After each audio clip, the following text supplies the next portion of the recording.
नीलेश जी, आपके सबूत पर तो मैं आ रहा हूं, लेकिन क्या ये 5 जज जो बैठे थे अपना इतना महत्वपूर्ण वक्त निकाल करके आपके खिलाफ कंटेम्प्ट केस सुनने के लिए और इतना वक्त लगाने के लिए, तो क्या इन 5 जजों की नजर से, उनकी निगाह से वो बात फिसल गई, वो बात गुजर गई? 5 में से किसी ने नहीं ये सोचा कि भाई ये जिस केस में रेप्ती मोहिते डेरे को का रिक्विजल मांग रहे थे या उनकी बेंच में सुनवाई नहीं चाह रहे थे, वो केस है क्या? उस पर भी थोड़ा नजर डाल लें। नहीं नहीं, सुनो, देखिए, इस बारे में तो कोर्ट ही बेहतर बता सकता है, लेकिन कॉमन मैन का परसेप्शन यही है। आप जो कह रहे, आम आदमी की जो आवाज है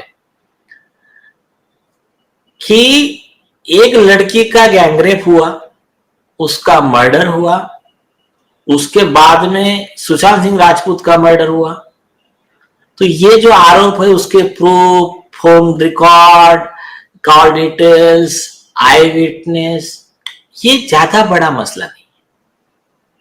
ऐसा ही लग रहा ना इस पे से। बड़ा मसला जज ने, जस्टिस रेवती मोहिते डेरे ने कोर्ट के रिकॉर्ड की फोर्जरी कर दिया, चंदा कोचर को, वीडियोकॉन के धूत को 3,000 करोड़ के करप्शन में बेल देने के लिए झूठा लिख दिया ऑर्डर में। फिर उनके जो एक क्लोज है एमएलए दिलीप मोहिते, उसको बेल देने के लिए जो आरोप क्या था, पुलिस स्टेशन जला दिया और पुलिसों का मर्डर करने गया पुलिस ऑफिसर का, वो कॉन्स्पिरेसी का आरोप। तो उस आरोप में बेल देने के लिए जो 307 अटेम्प्ट टू मर्डर का सेक्शन ही गायब कर दिया। तो ये जितने आरोप है ना, ये उतने सीरियस नहीं है। सीरियस क्या है मालूम है क्या? कि जज ने गलत किया ये बोलना सीरियस हो गया। ऐसा कॉमन मैन को लग रहा है कि ये गुनाह उतना बड़ा सीरियस नहीं है।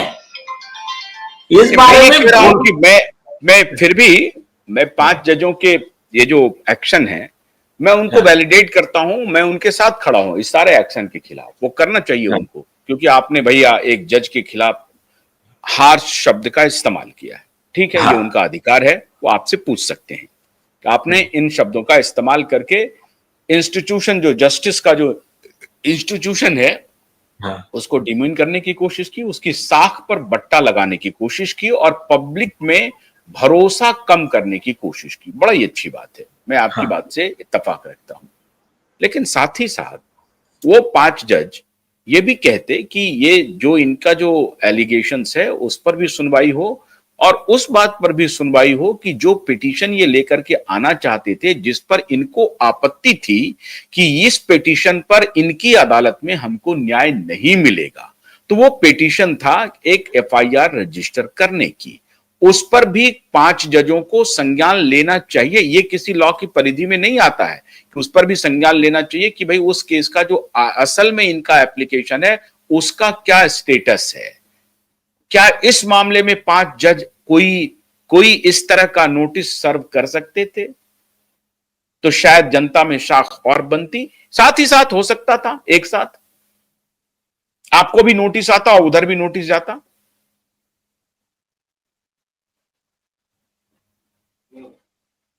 अनम्यूट कीजिए। हाँ, आपकी बात सही है कि उसमें अगर पुलिस को नोटिस जाता, सरकार को नोटिस जाता कि 5 जज हम बना रहे हैं, एक लड़की का गैंगरेप हो रहा है, मर्डर हो रहा है, उसका पिताजी दर दर भटक रहा है और आप एफआईआर रजिस्टर नहीं कर रहे हो, और हमारे ऑर्डर है, बॉम्बे हाईकोर्ट के ऑर्डर का अपमान किया। उस दिन कोर्ट में बोला ना, गडकरी साहब बोले हम परेशान हो गए शैलेंद्र नगर कर जैसे लोगों से कि जो हमारे ऑर्डर नहीं मान रहे और एफआईआर रजिस्टर नहीं कर रहे। तो ये जो है, तो उसमें सो मोटो कंटेम्प्ट कॉग्निजेंस नहीं लिया। उसमें अगर लेते तो जो इज्जत बढ़ जाती ना हाईकोर्ट की, कि वो मतलब हमारी को भी ऐसा फक्र महसूस था कि चलो भाई, हाँ, हम लोगों को बोलते हैं ना कि कोर्ट पे विश्वास रखो, तो हाँ देखो कोर्ट ने कैसा काम किया, तो ये ऐसा हमारा भी। और क्या मैं आपसे ये जानना चाहता हूं नीलेश जी, तो क्या मेरे जैसे कॉमन मैन को कोई संवैधानिक रूप से कोई इम्यूनिटी मिली हुई है, कोई अधिकार मिला हुआ है कि मैं इन 5 जजों के ऊपर ये सवाल खड़ा करूं कि आपने बेईमानी की है? कर सकता हूं, यह अधिकार है मेरे जैसे व्यक्ति को? सुनिए सुनिए, कॉमन मैन को और रिपोर्टर को सिमिलर अधिकार है। कैसे, कितने हद तक?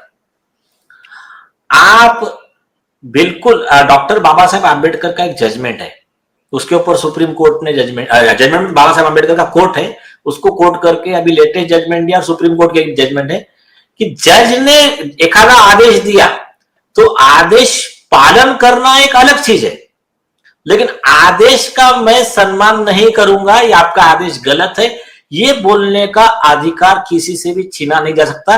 ये बाबा साहेब आंबेडकर का वर्ड कोट किया अभी हाईकोर्ट ने, और वो करके कंटेम्प्ट का प्रोसीडिंग खारिज किया। तो देखिए, अगर आपको लगता है एक आधा आदेश गलत है, उसको क्रिटिसाइज करने का आपको अधिकार है एक।